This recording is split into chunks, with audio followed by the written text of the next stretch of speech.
이모님도 뽀뽀하게요.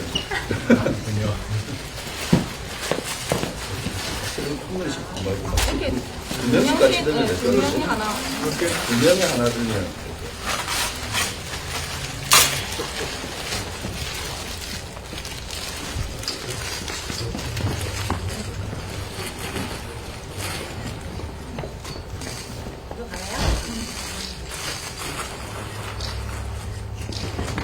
투쟁 한번 할까요? 남은 한 손으로. 다들 화이팅!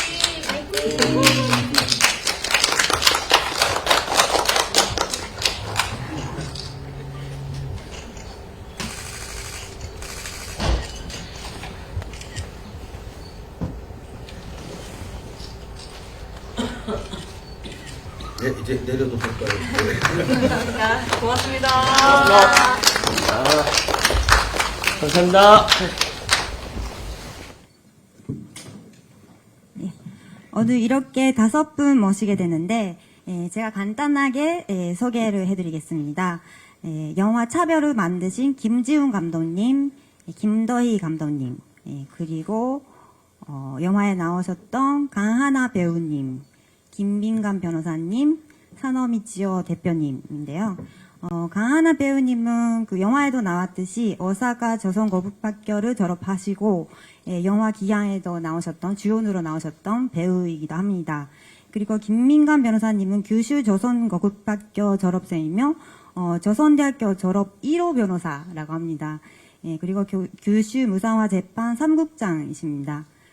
그리고 오랫동안 조선학교 지원 활동을 해오신 산호미치오 선생님은 조선학교 무상화 배제에 반대하는 연락계 공동대표십니다. 그러면 우선 인사 말씀부터 부탁드리겠습니다. 예, 차별을 감독한 김지훈입니다.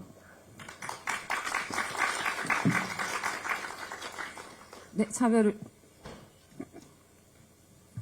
공동 감독한 김도희입니다. 오늘 이렇게 보러 와주셔서 감사합니다. 안녕하세요. 차별에서 나왔던 강하나라고 합니다. 오늘 귀한 자리 해주셔서 너무너무 감사합니다.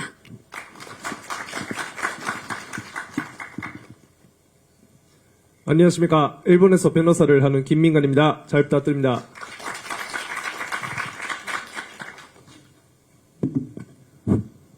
안녕하십니까. 일본인 산호입니다. 이런 자리에 일본 사람이 하나 있는 것이 조금, 나리카와시도 사회자도 그렇지만, 좀 무거운 느낌을 느끼고 있습니다. 사실 제가 이렇게 한국 그 시사회에서 진행을 맡게 된 거는, 저는 그 김지훈 감독님 전작 다큐멘터리 영화 한로 제주 조성 오사카라는 다큐멘터리 영화가 있는데요. 이 영화가 오사카에서 상영됐을 때 당시 야사신문 기자로 인터뷰하면서 2015년이었던 것 같은데 그때부터 인연으로 오늘 진행을 맡게 됐고 사실은 산호 선생님도 저는 그 훨씬 전부터 아마 2006년이었던 것 같은데 대학원생 때부터 알고 지낸 그 선생님이시고 오랫동안 조선학교 지원을 해오셨습니다. 오늘은 기자 간담회라서 여러분 질문 많이 받도록 하겠는데요. 그 전에 제가 감독님께 질문 드리고 전체로 1시간 정도 예정돼 있습니다. 그러니까 질의응답하고 포토타임도 있습니다. 잘 부탁드리겠습니다. 그러면 우선 김지훈 감독님부터 저는 오래전부터 감독님이 이 고교 무상화 재판 촬영하시는 거는 알고 있었는데, 그러니까 영화에 나왔듯이 처음 그 오사카 재판에서 순소하면서 아주 좋은 분위기로 시작했지만, 점점 계속 조선 학교 측 패소가 이어지면서, 이게 영화는 어떻게 되나? 라는 걱정도 했었습니다. 그래서 그 감독님 어떻게 찍기 시작하시고, 그 재판 과정이라든가 뭐 조선학교 학생들을 찍으면서 그리고 결과를 보면서 어떻게 느끼셨는지 여쭤보고 싶습니다. 저는 부산에서 활동을 하고 있는데 제일동포와 조선학교의 첫 만남은 2009년부터였습니다. 부산의 동포단체가 2005년부터 큐슈에 있는 제일동포들과 조선학교 교류를 시작했는데 저는 영상 기록하는 사람으로서 2009년부터 합류해서 계속 활동을 하고 있었습니다. 그래서 활동을 하면서 조선학교에 대한 이야기, 그 다음에 제일동포 이야기를 많이 듣게 됐고, 그때 들었던 그 조선족 제일동포의 대한민국 입국 금지 문제를 가지고 2015년도에 항로 제주조선 오사카를 만들게 돼서 일본에서는 극장 상영했고, 그때 항로는 한국에서는 이제 공동체 상영만 했었습니다. 그리고 그 촬영을 할 때 이미 고교 무상화 이 소송은 시작되고 있었습니다. 2013년부터 시작이 되고 있었는데, 그때는 이 소송의 과정들이라는 게 주로 심리로 많이 이루어지니까 그게 또 확자한테 와닿지도 않고, 큰 차별이긴 하지만 내가 어떻게 촬영해야 될지 뭐 이런 생각들도 좀 있었고, 그래서 그 다큐멘터리로 만들어야 되겠다 이런 생각은 못 했었는데, 그 2017년도에 첫 번째 히로시마 재판이 1심 판결이 나거든요. 그때 이제 제일동포분 어떤 분이 페이스북에 그 재판장 현장을 촬영해서 라이브로 올리셨는데, 사실은 그거 보면서 제가 충격을 너무 많이 받았습니다. 너무 생각했던 것보다 이건 너무 큰 문제였구나. 그래서 그 9일 후가 오사카, 저희 다큐의 시작인 오사카 1심 재판 그 판결이었거든요. 그래서 일단 현장을 가보자. 마침 저희 하나양이 고급부 2학년이었고, 그리고 그 하나가 거기에 현장에 있을 거고, 그래서 여러 가지로 일단 눈으로 좀 보고 싶다라는 생각도 있고, 과연 현장에서 지금 어떤 일들이 벌어지는지에 대한 것도 확인하고 싶고 해서 그 무작정 일단 갔습니다. 가서 그때 이제 승소했지만 어쨌든 승소와 관련된 촬영을 하고, 오마이뉴스에 그 전에 제가 시민기자로도 등록이 돼 있었는데, 그래서 오마이뉴스에 기사도 보내고, 왜냐하면 그때 당시만 해도 한국의 언론사들이 거의 관심이 없었거든요. 히로시마 1심 패소했을 때도 그렇고. 그래서 그 현장을 보고 나서 이게 꼭 다큐멘터리여야 될 필요는 없지만, 어쨌든 그 영상하는 사람으로서 현장을 좀 다니면서 기록하고 좀 알리는 작업들을 좀 해야 되겠다라는 생각으로 이후에 뭐 집회를 한다든지, 그다음에 또 판결이 나는 현장이라든지 해서 뭐 히로시마, 그다음에 뭐 오사카 이렇게 다니다가 결국은 한 2년 정도를 촬영하게 됐고, 그래서 2021년도에 다큐멘터리를 완성하게 됐습니다. 그 패소할 때마다 사실은 뭐 오사카 1심부터 마찬가지인데, 이게 사실은 그때도 승소할 거라는 기대보다는 앞에 히로시마 재판에서 졌기 때문에 아마 이후에도 조금 어려울 거다라는 생각들이 다들 있으셨는데, 아주 기적적으로 어쨌든 오사카 1심은 승소를 했고, 그 뒤에는 이제 다 치게 되는데, 갈 때는 다들 기대를 가지고 가게 되죠. 이번에는 이기겠지. 또 이번에는 혹시나 또 이길지도 몰라. 라는 기대를 가지고 가지만, 어쨌든 결과는 뭐, 또 다른 기적은 일어나지 않았고, 현장에서 이제 동포들이나 학생들이 그 절규하는 모습을, 어쨌든 저희는 촬영하러 간 사람이니까 할 수밖에 없다는 게 사실 제일 마음이 아팠죠. 그래서 이 우는 모습을 우리가 이게 이 얼굴에 대고 또 촬영을 해야 되는 우리로 얘기하면 찍사로서의 숙명 같은 것들이 좀 있는데, 너무 마음 아프지만 일단 기록은 해야 되니까, 그런 과정을 거치다. 근데 마지막 대법원 판결까지는 저희가 촬영을 못했습니다. 코로나 때문에 일단 갈 수가 없었기 때문에. 저희가 마지막 판결을 찍은 건 이게 나오는 이제 후쿠오카 큐슈 조선고등학교 1심 판결이 마지막이었고, 이제 그 뒤에 재판의 얘기들은 뭐 김민관 변호사한테 어떻게 됐는지 제가 물어보고 또 듣게 되고, 또 보내준 영상 보고 하면서 일단 어쨌든 마음 아프다는 거 하나 하고, 할 수 있는 게 우리가 별로 없구나라는 약간의 자괴감 같은 것도 컸었고, 그런 자괴감들이, 이걸 빨리 어쨌든 촬영한 걸 정리를 해서 이 상황을 사람들한테 알려야 되겠구나. 한국에 있는, 사람들한테도 알려야 되겠구나. 라는 생각으로, 마무리를 해서, 영화제에 내게 됐고, 상도 받고, 지금까지 오게 된 것 같습니다. 감사합니다. 그러면 김도희 감독님께도 질문 드리고 싶은데요. 차별이라는 제목이지만, 보면 좀 따뜻한 느낌도 있는 것 같아요. 그거는 생각해보니까 아마 조선학교 관계자뿐만 아니라, 일본 변호사들이나 시민들의 연대, 그리고 아낌없는 지원, 그런 부분도 따뜻하게 느꼈던 것 같습니다. 그러니까 실제로 촬영하면서, 편집하면서, 어떻게 느끼셨는지, 그리고 뭘 영화에 담으려고 하셨는지 여쭤보고 싶습니다.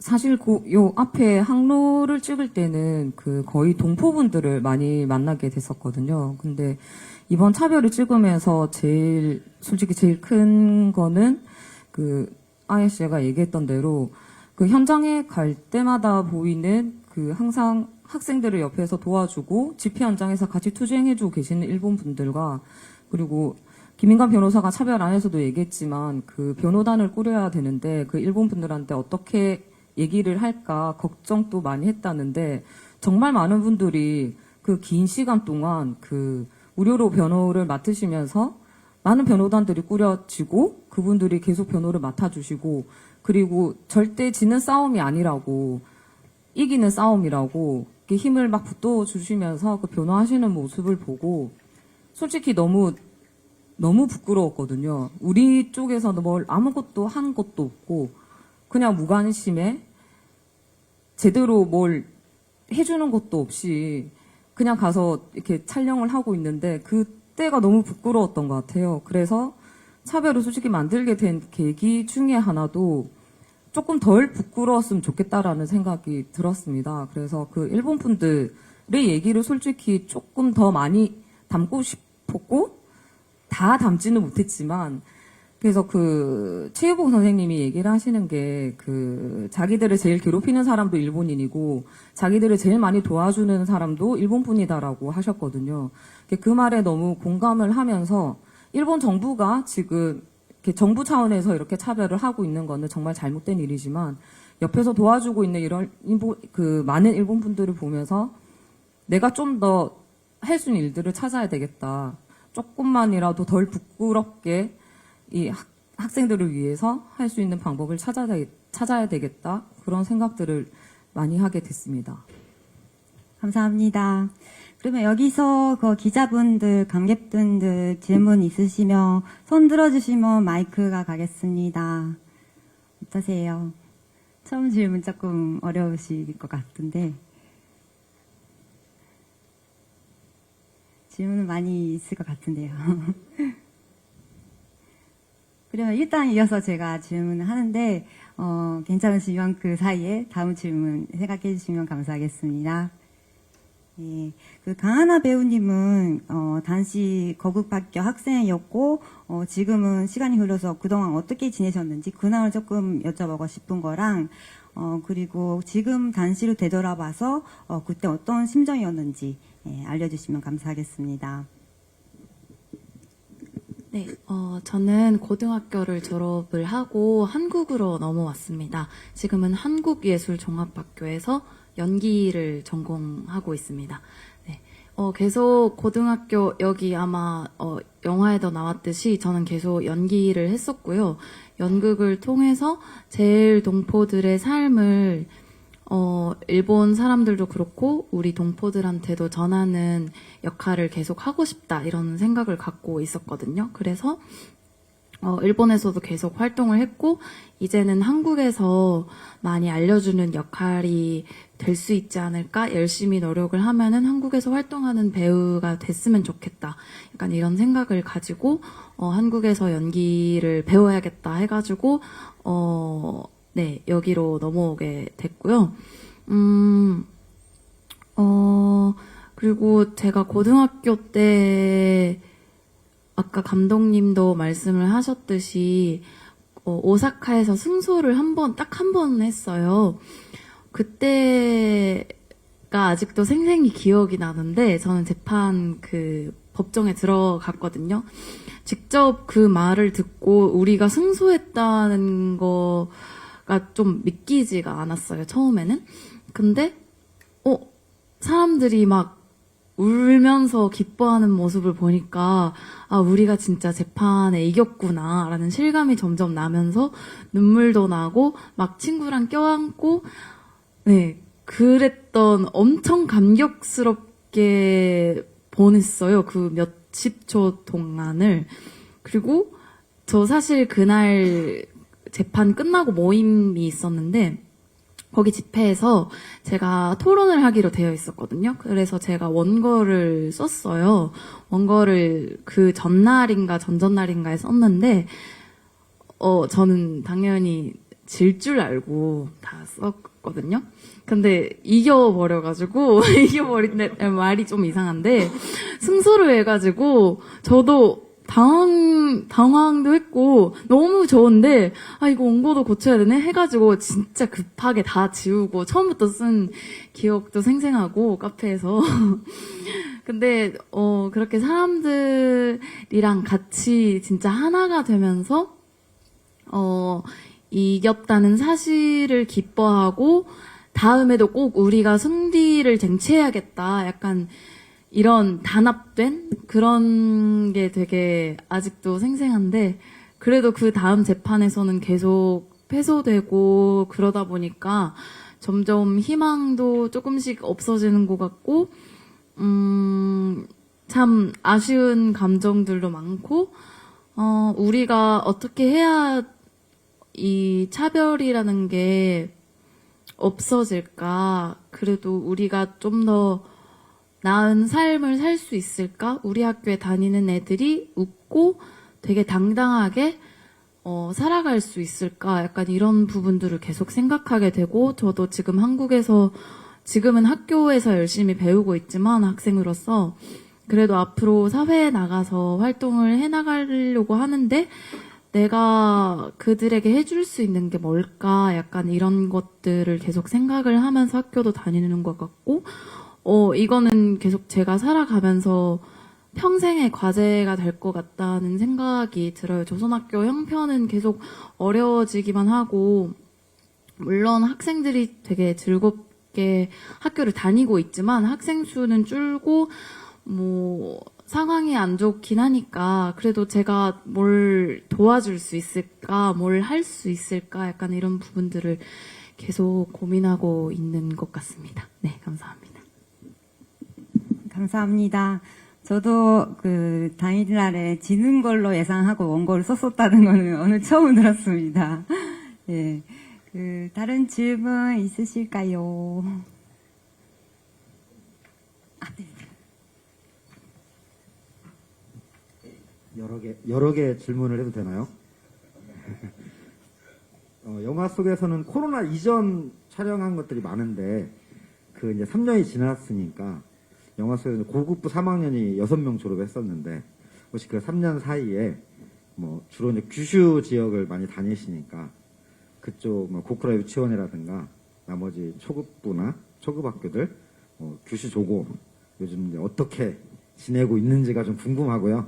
두 번째는, 우리 변호사님이 말씀해 주셔도 되는데, 영화의 끝부분에 이제 유치원, 보육원 무상화 문제가 나오잖아요. 그게 현재 어떻게 진행이 되고 있는지, 고교무상화는 일단 다 진 걸로 말씀을 해주셨고, 마지막에 나온 유보무상화는 지금 어떻게 되고 있는지, 그 다음에 마지막 질문은 지원해주시는 일본 분들이 많이 계신데, 남쪽에서는 사실 법정 투쟁이라는 게 절대 저희한테 유리한 게 아니고, 권력을 가진 사람들한테 유리하다는 거를 알고 이제 시작을 하잖아요. 그래서 이 재판을 바라보면서 같이 해주셨던 일본 분들이나 연대하셨던 분들 입장에서는 이 재판이 지게 된다면 그 이후에 대해서 혹시 생각해 보시면서 걱정이 없으셨는지, 진다면 어떻게 해야겠다든지 그런 마음들이 좀 있었던 건지 궁금합니다. 네, 감사합니다. 그러면 감독님부터 변호사님, 산호 선생님 이런 순서로 대답 부탁드리겠습니다. 예, 그 코로나 때 못 가다가 3년 만에 저희가 작년 10월 달에 허가가 안 났는데 바뀌고 갔었나? 오사카는 비자 받아서 갔고 갔을 때 깜짝 놀랐습니다. 그 초등학교 작았던 애들이 갑자기 고급부생이 돼서 애들이 너무 커져가지고 그 전에 한 3, 4년 동안 다닐 때 얼굴 익숙했던 애들이 얘들이 만나 이렇게 옆에 쓱 오면서 김준 감독님이라는데 야, 너 누구야? 라고 깜짝 놀랄 정도로 애들이 많이 컸고 그리고 뭐 밝게 학교 생활 하는 거는 여전히 똑같았던 것 같고 근데 저희 차별에 나올 때가 아마 고급 학생이 좀 제일 적었을 때였던 것 같습니다. 올해는 좀 더 많았죠, 변호사님. 올해는 졸업한 예. 그래서 아주 다행스럽게도 학생 수는 아마 조금씩 큐슈 같은 경우는 조금씩 늘어나고 있는 것 같고 어쨌든 예. 그렇습니다. 예.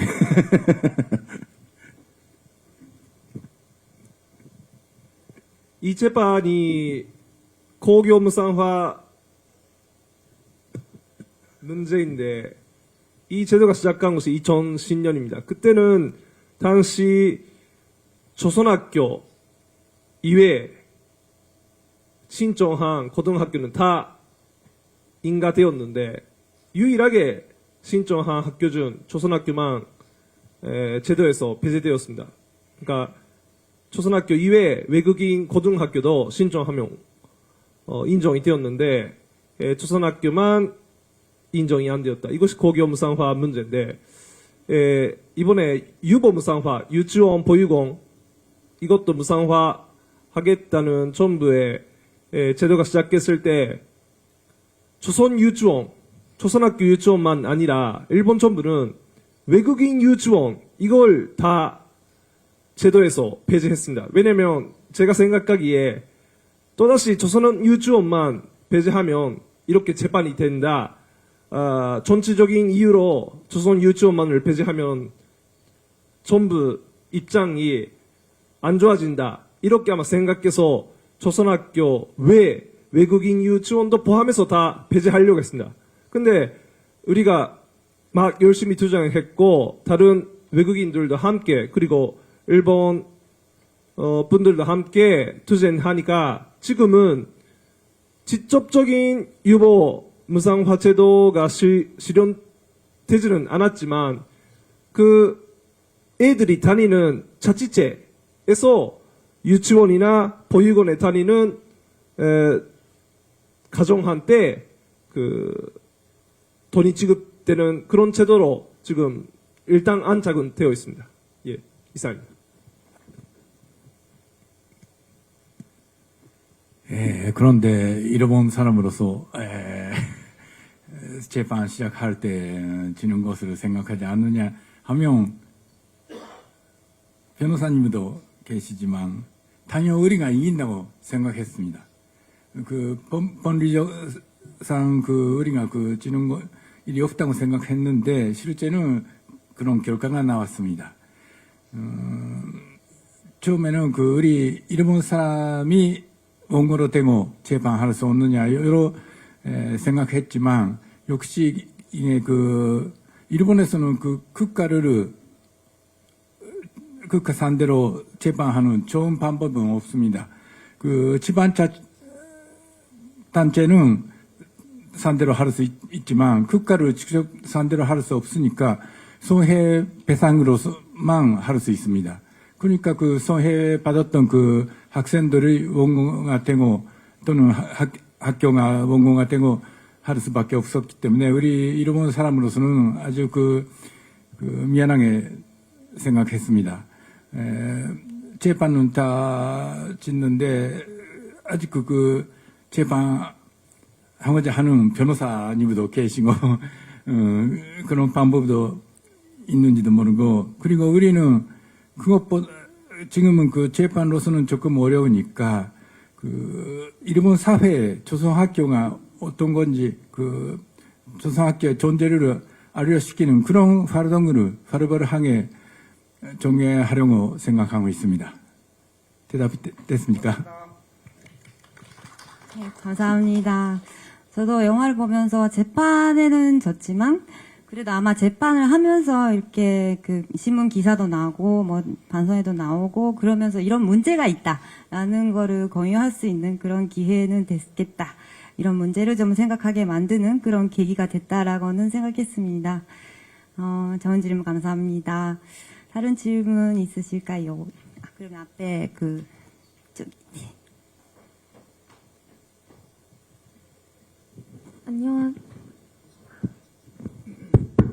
안녕하세요. 이번에 차별시사회에 참가할 수 있게 되어서 정말 뜻깊은 자리여서 감사드리고, 우선 이렇게 와주셔서 해드리고 싶었던 말이, 이 영화를 시사하기까지 얼마나 많은 분들의 노고가 담겼을지, 그리고 그 노고를 위해서 얼마나 많은 시간을 들였을지 그거에 대해서 정말 감사드리고, 또 이번 질문은 강하나 배우님께 드리고 싶습니다.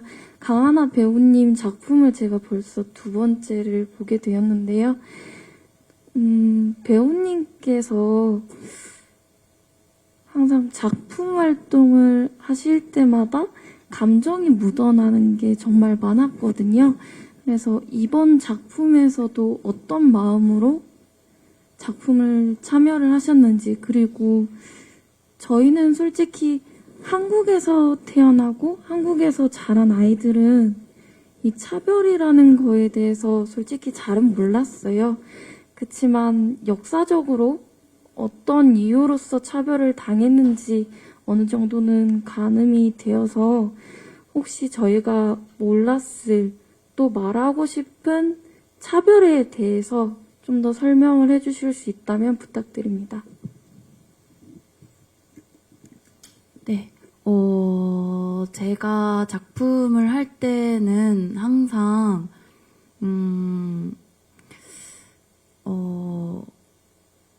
제일 동포로서 참여한다라는 마음이 참 큰 것 같아요. 사실 귀향할 때도 그렇고, 귀향은,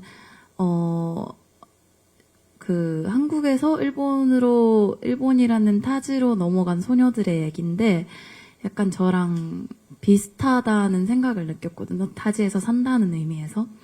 그래서 그런 부분에서 되게 그런 뜻깊은 영화에 참여를 할 수 있다는 게 저 자신 되게 너무 감사했고 영광스러웠고, 그리고 이번 작품도 우리 동포들의 삶을 알리는 영화다 보니까 되게 여기에 참여를 할 수 있다는 게 되게 또 감사하고, 계속 저는 그런 작품이랑 잘 만나는 것 같아요. 감사하게도.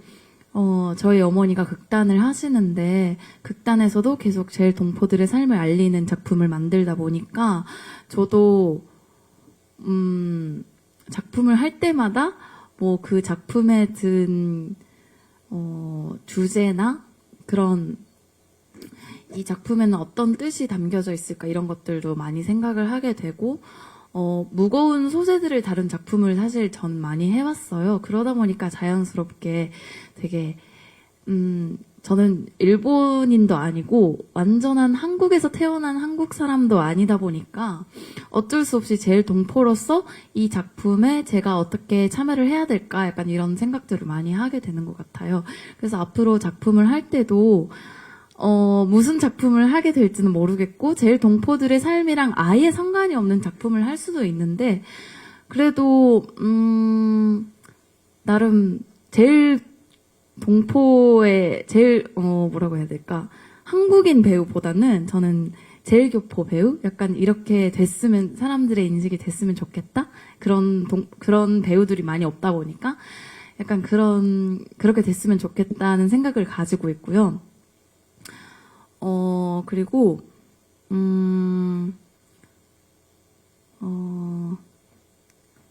잠시만요. 차별에 대해서, 맞죠. 차별에 대해서인데, 사실 여기 영화에 나온 것 말고, 저의 친구가 당한 차별들이 조금 있는데, 그 얘기를 해보려고 해요. 저 친구들은 저처럼 고등학교까지 조선학교를 나온 애도 있고, 초등학교까지 조선학교를 나온 애도 있고, 중학교 아니면 대학까지 가는 애도 있거든요. 근데, 중학교까지 가다가, 고등학교는 일본 고등학교를 다닌 친구가 있는데, 그 친구는, 본인 이름으로, 우리 이름으로 학교를 갔어요. 근데, 이제, 거기 학교에서는 좀 차별이 막 심해가지고, 직접적으로, 야, 너 한국인이냐? 약간 이런 식으로 말을 하는 친구가 있었대요. 그래서, 그리고, 김치 냄새 난다. 약간 이런 차별을 당하는 애들도 직접적으로 차별 당하는 애도 있었고, 물론, 지금 한류 붐이 일본에서는 완전 케이팝 이런 거 되게 좋아하는 사람들이 많아가지고, 한국 이름이네? 너 한국 사람이야? 너 되게 좋겠다. 약간 이렇게 부러워하는 친구들도 있고, 네. 그래요. 좀 그래요. 그래서, 아예, 이제 제일 동포들에 대해서 아예 모르고, 너 한국 사람이구나. 되게 좋다. 이런 얘기를 들을 때도 있는데, 거기에 대해서도 저는 약간, 복잡한 마음이라고 해야 되나? 약간 그런 감정을 느끼거든요. 그리고 또, 우리가 제일 동포라고 해서, 그렇게 차별을 당하는 친구들을 보면은 되게 가슴이 아프고, 차별을 당하지 않기 위해서 이름을 아예 일본 이름으로 해가지고, 뭐 학원을 다닌다든지, 알바를 간다든지 그런 애들도 되게 많아요. 그게 사는 게 편하니까? 네.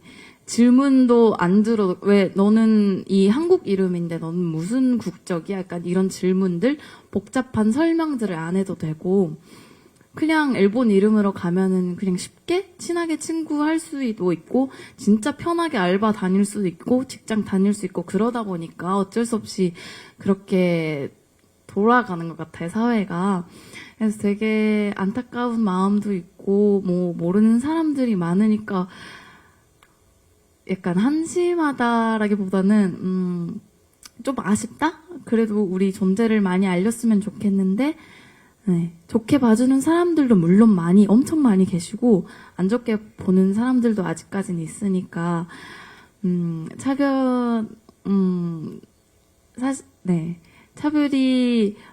차별을 반대하는 사람들이 엄청 많아지고 있는 반면에, 아직까지 그런 차별들, 진짜, 유치한 차별들도 아직까지는 일본에 많다는 거?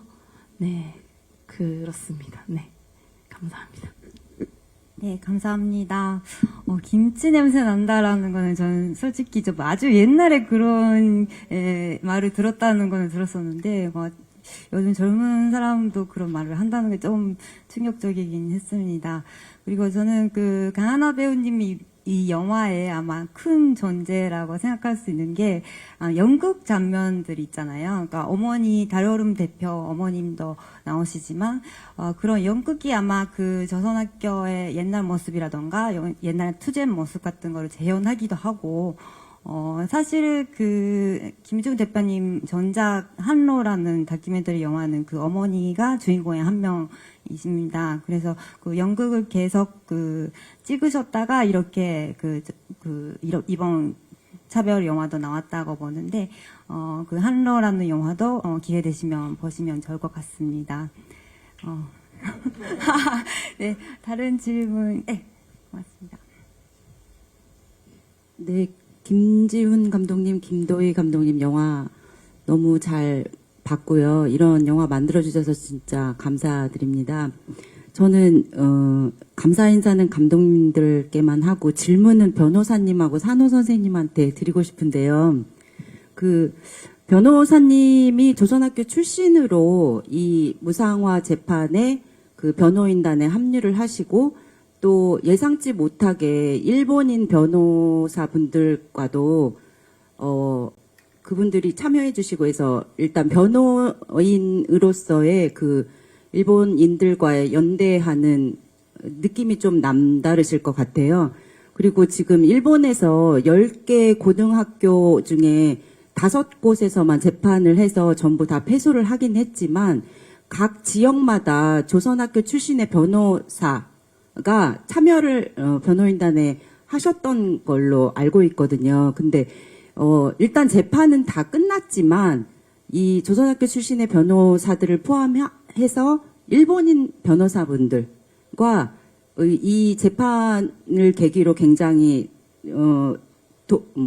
단단한 그 인연이 만들어졌을 것 같아요. 그래서 일단 무상화 재판 자체는 끝났지만 혹시 이 이후에 그 일본인 변호사들과 아니면 또 이제 법조계에 계시는 동포들이나 전부 다 이렇게 어우러져서 뭔가 2차 이렇게 차후 대응을 위한 준비를 하고 계신지가 궁금하고요. 그 비슷한 질문인데 산호 선생님께도 산호 선생님이 그 일본 분이면서 조선학교하고 계속 쭉 오랫동안 이렇게 지원 활동도 하고 계시고 그 무상화 재판을 지원하는 지원 모임 자체를 일본 분들이 곳곳에 이렇게 만드신 걸로 알고 있는데 이쪽에 일본 분들만 아니라 혹시 남쪽에서 여기에 있는 사람들이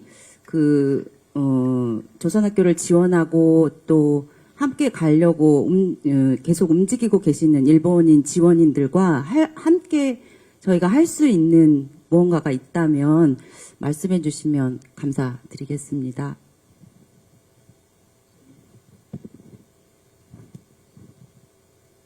질문 고맙습니다. 영화 속에서도 제가 얘기했는데 이 재판 하려면 역시 변호사가 많이 필요했습니다. 그리고 규슈에는 당시 조선 사람 변호사, 동포 변호사가 적었기 때문에 일본 변호사들한테 많이 도와주세요라고 소리 걸었는데 좀 소리 걸 때 일본에서는 조선학교나 전련에 대한 보도가 너무 하니까 역시 조선학교에 대한 보는 눈이 좀 아마 안 좋았을 것입니다. 근데 직접 일본 변호사들 데리고 조선학교 데려가서 학생들 모습 보이고 선생님들이랑 얘기 나누는 과정에 자신이 느꼈던 조선학교에 대한 인상이 틀렸다는 걸 알아차리고 그리고 일본 변호사들이 많이 이 재판에 도와줬다는 것이 재판은 결국 졌지만 저에게 있어서는 일본 변호사들이 조선학교를 잘 알고 앞으로도 계속 조선학교에 대한 차별 정책이 있었을 때에 함께 도와주는 게 가장 큰 재산이라고 그렇게 생각을 하고 있습니다. 그리고 전국적으로 5개 지역에서 재판하고 5개 지역에서 패소가 확정되었는데 지금 전국 변호단 회의라는 것을 년에 2번 정도 하고 있었습니다. 그리고 지난 2월 달에 30번째 변호단 회의를 했는데 이제 재판 끝났으니까 이 변호단 회의를 마치는가 계속하는가 그런 논의가 좀 있었는데 지금 재판 끝난 뒤에 작년 도쿄에서 전국 변호사 포럼라는 것을 열었습니다. 이거는 조선학교에 대한 문제, 법적인 문제 이것을 또 많은 변호사들한테 알리자 그러한 포럼인데 올해는 9월 달에 아이치에서 2번째 변호사 포럼이 진행될 예정입니다. 그 준비를 하는 것이 지금 원래 있었던 재판 변호사들이 이 지금 포럼 준비 과정에 많이 합류하고 있습니다. 그러니까 변호단은 해산하는 게 아니라 계속 앞으로도 조선학교를 생각하는 그러한 변호사들을 많이 모이자고 계속 활동을 하고 있습니다. 그리고 규슈에 관해서는 은단, 변호단을 해산하지 말고 계속 달에 한 번 회의를 진행하고 있습니다. 무슨 회의를 하는가 하면 올해는 4월에 전국적으로 정치인 선거가 있는데 그 선거 과정에 후보자가 특히 조선 사람, 한국 사람, 중국 사람에 대한 헤이트 스피치를 2019년에 선거 때 있었으니까 이번에 2023년 4월에도 선거가 있는데 또다시 이런 헤이트 스피치가 있었을 때 우리가 꼭 움직일 수 있도록 어떻게 하겠는가, 그러한 회의를 규슈에서는 계속 진행을 하고 있습니다. 그러니까 변호단 재판은 끝났지만 계속 변호단 활동하고 있고 또 많은 일본 변호사들을 모이자고 힘쓰고 있습니다. 예, 이상입니다.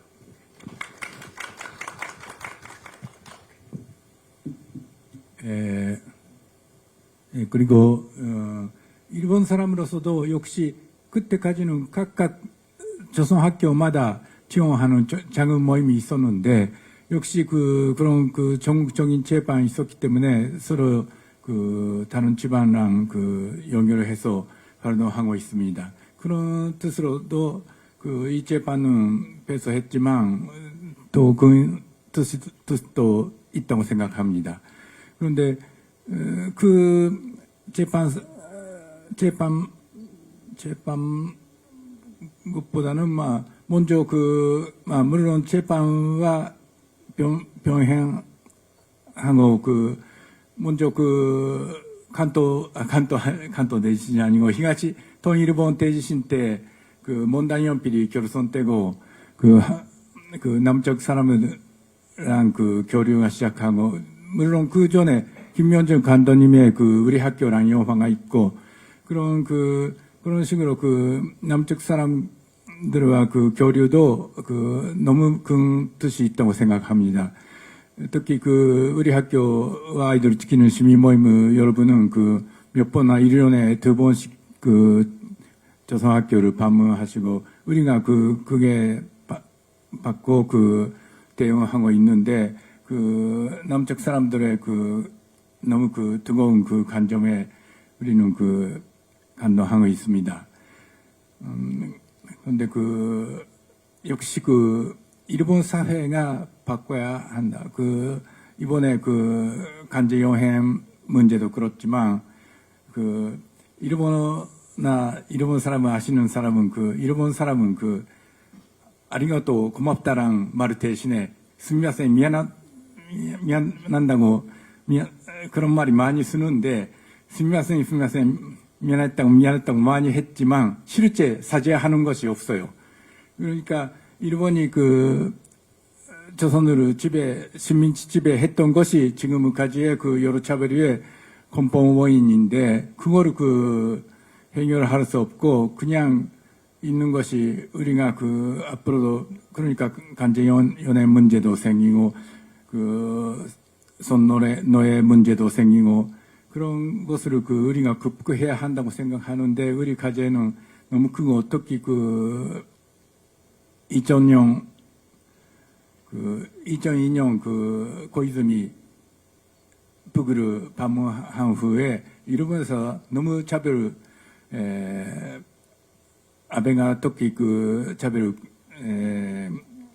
고양하게 됐다고 생각합니다.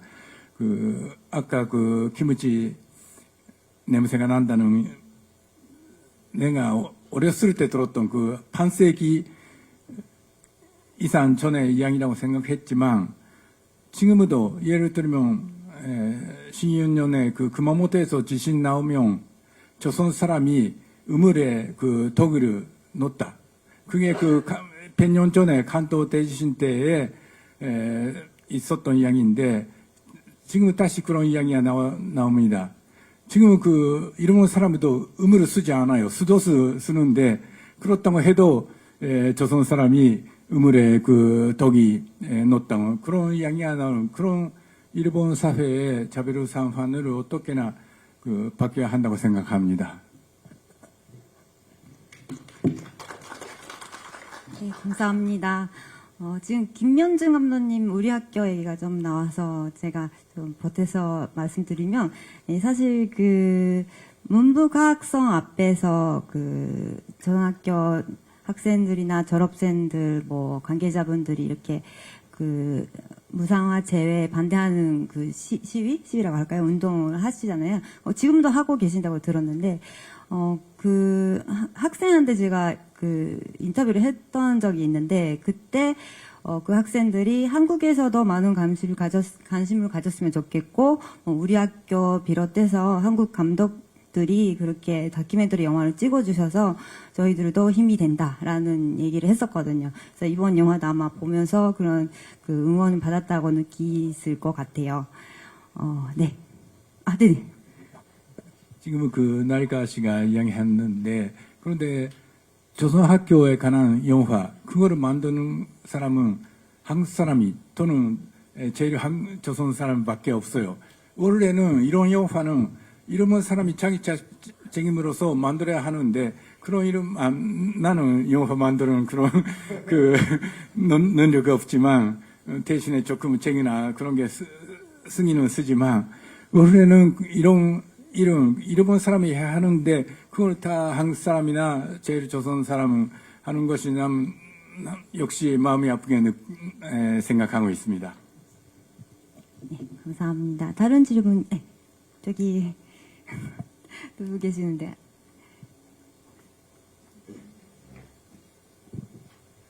네, 좋은 영화 잘 감상했습니다. 제작에 힘써주신 모든 선생님께 감사드립니다. 감독님들에게 질문을 좀 드리고자 하는데요. 사실 이 조선학교가 일본에서 차별을 당하고 또 한국에서조차 외면당하고 한국인들의 어떤 무관심의 대상으로 전락한 데는 주지하다시피 이 이념과 이데올로기의 문제가 있잖아요. 물론 여기 앉아 계신 선생님들은 다 그렇게 생각하진 않겠지만, 조선학교가 이제 친북적인 교육을 지향한다, 북한 학교다, 내지는 총련이 장악하고 있다. 한간에는 이러한 인식들도 이제 좀 널리 인식되고 있는 상황이지 않습니까? 그런 지점에서 영화 마지막 부에 이제 조선학교에 재학 중인 학생들의 인터뷰가 나오잖아요. 그 중에서 제가 개인적으로 되게 인상적이었던 게, 그중 여학생 한 명이 우리나라에는 여행을 가봤다. 근데 그 우리나라가 한국이 아니라 북한이다라고 특별히 이제 강조하는 그런 멘트가 있잖아요. 물론 저는 개인적으로 그 당사자가 자신의 조국이 어디인지를 고백하는 문제는 그 고유의 권한이 당사자에게 있다는 그런 생각을 가지고 있거든요. 혹시 감독님도 그런 취지에서 이 멘트를 살릴 것인지, 어떻게 보면 이 멘트 자체가 또 다른 어떤 오해를 증폭시킬 수 있는 그런 멘트가 될 수도 있지 않습니까? 혹시 어떤 의도로 그런 멘트를 가감없이 살려낸 것인지 질문 드리고 싶습니다.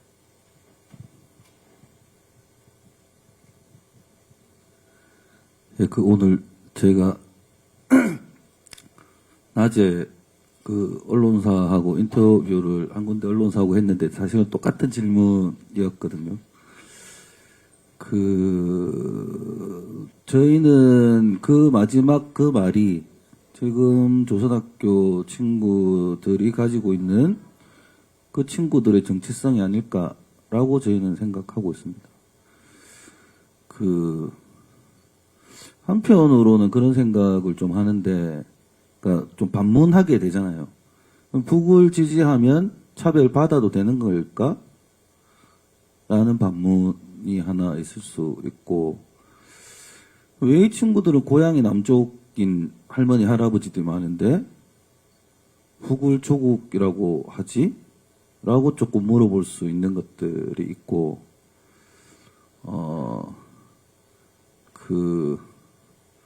그래서 이 친구들은 북이냐 남이냐가 아니라 유럽도 가고 싶어 하는 친구일 수도 있고, 그래서 그 친구의 모습, 그 인터뷰 하나가 지금의 조선학교 아이들을 대변하는 거일 수도 있다라고 저희는 생각하고 있고, 예, 북을 지지하는 게 아니면 남한을 지지하면 차별받는 게 부당한 거고, 북을 지지하면 차별받는 게 정당한 거다. 라는, 고민들을 보신 분이 좀 해주셔야 되는 거 아닌가라는 생각으로 예, 마지막에 넣은 거라서 뭐 그게 오해는 아니고 아마 사실일 수도 있습니다.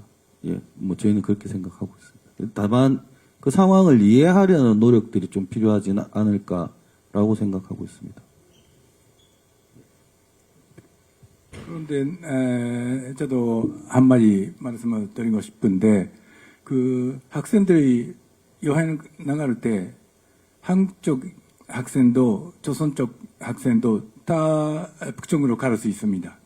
그런데 제가 그 유학교육학과에서 대학의 유학교육과에서 근무하고 있었는데 몇 년 전에였든지 그 10년 전에나 그 우리는 그 한국으로 보육 연수로 오는 그런 프로그램이 있어요. 그때 그 학생 중에 2명 한국 쪽, 2명 조선 쪽이 학생이 있었는데 그 한로 영화도 마찬가지지만 그 당시 저도 같이 대상까지 가서 이게 그 대학의 그 프로그램이다. 그렇게 해서 신청했다면도 불구하고 전혀 허용하지 않았습니다. 남쪽 정부는 그런 식으로 그 학생들을 차별을 하고 있는데 그런데 북쪽 물론 그 북쪽 정부에서는 그런 것이 없고 그런데 반대로 그 한국 대사관이 그 수학여행으로 가는 한국 쪽 학생 부모의 북쪽으로 가면 어떻게 되는지 모른다. 그런 그 앞으로 그 남쪽으로 입가할 수 있는지 보장할 수 없다는 그런 편지 보낸 일이 있습니다. 그러니까 그 역시 그런 그 남북 정부의 그 자세를 보면 그 학생이 여기서 나는 받아들였다. 그렇게 느끼는 것이 당연한 일이라고 나는 생각합니다. 조금만 더 되면 저 그 개인적인 생각인데요. 그 인터뷰를 할 때 이제 그 친구가 우리나라는 뭐 북쪽이라 하고 근데 모든 동포 학생들이 많은 대다수의 동포분들이 그렇게 얘기를 해요. 학생들이.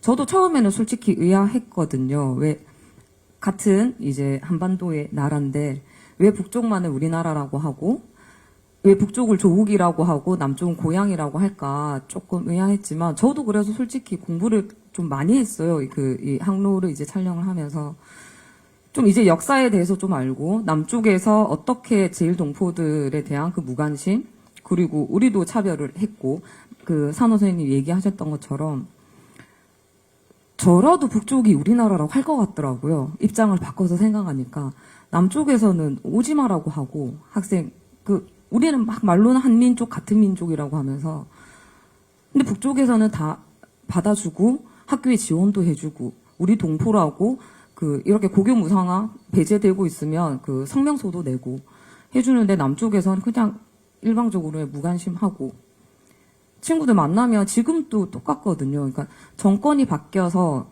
못 들어오는 상황이 될 때도 있고 지금은 솔직히 조금 이렇게 재량에 따라서 지금 달라지고 있는 것 같은데 이제 정권이 바뀌니까 그 하나 동생 같은 경우나 아니면 다른 이제 그 조선적을 가지고 있는 학생들이 똑같이 BTS를 좋아하는 한국 국적 학생이 있고 조선적 학생이 있어요. 이 친구는 BTS 콘서트를 본다고 다음 달에 온대요. 이모 그럼 부산 가면 만나요 하는데 조선적을 가진 이 친구는 똑같이 BTS를 좋아하지만 콘서트 보러 못 와요. 그래서 내보고 이모 이제 이모가 좀 더 자주 와주세요. 제가 못 가니까. 이런 말을 할 때마다 도대체 남쪽을 고향이라고 해주는 것만으로도 너무 감사하더라고요. 그래서 저희가 차별을 만들고 앞에 많은 다큐들도 있지만 다큐를 보시고 뭔가 조금 의아하거나 뭔가 조금 이거는 조금 이상하지 않나 하면은 좀 찾아서 우리 역사를 다시 한번 좀 봐주셨으면 하는 게 조금의 바람입니다. 조금 참고로 그 조선족 제일동포 문제는 사실은 2018년도 1월 달인가? 예, 국장님 맞나요? 1월이 맞나요? 예.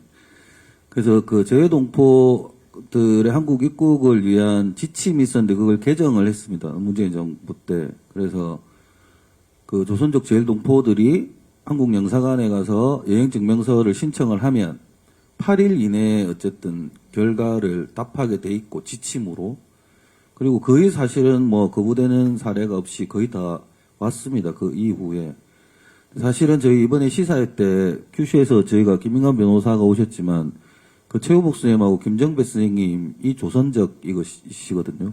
두 분을 사실은 초청하려고 초청장을 2월 달에 보내드렸습니다. 그 초청장을 들고 영사관에 가셨는데 그 결과가 나오는데 3개월 걸린답니다. 지금은 큐슈 후쿠오카 지역은 후쿠오카 영사관은 가지 마라는 소리죠.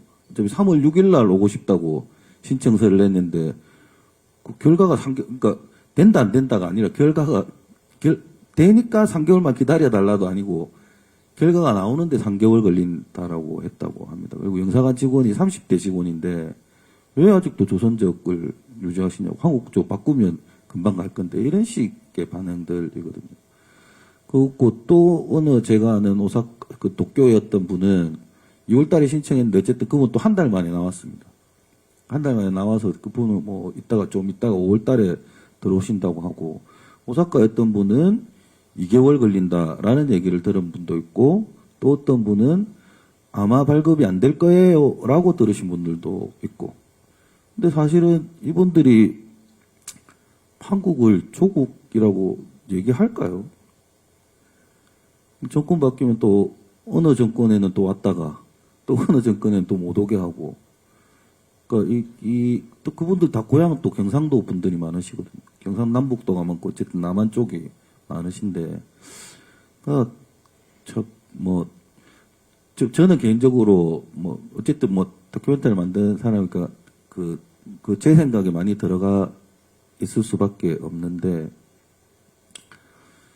그 지금 다 말씀하셨지만 사실은 조선학교의 문제가 그러니까 청년만이 싸움을 하거나 조선학교 관계자들만 싸움을 하거나 조선학교 관련돼 있는 동포들만의 싸움을 이미 벗어났다라고 생각하거든요. 이 조선학교를 남한에서 남과 북의 문제로 자꾸 판단하고 이 규정을 지으려고 하는 거지. 이미 일본에는 산호 선생님 같이 뭐 역사 관련된 교육에 관련된 아주 많은 분들이 이 조선학교 차별이 부당하다고 연대하고 있고 수많은 변호사들이 무료로 변론을 하면서 7년이 넘게 앞으로도 또 계속 싸움을 해 나갈 거고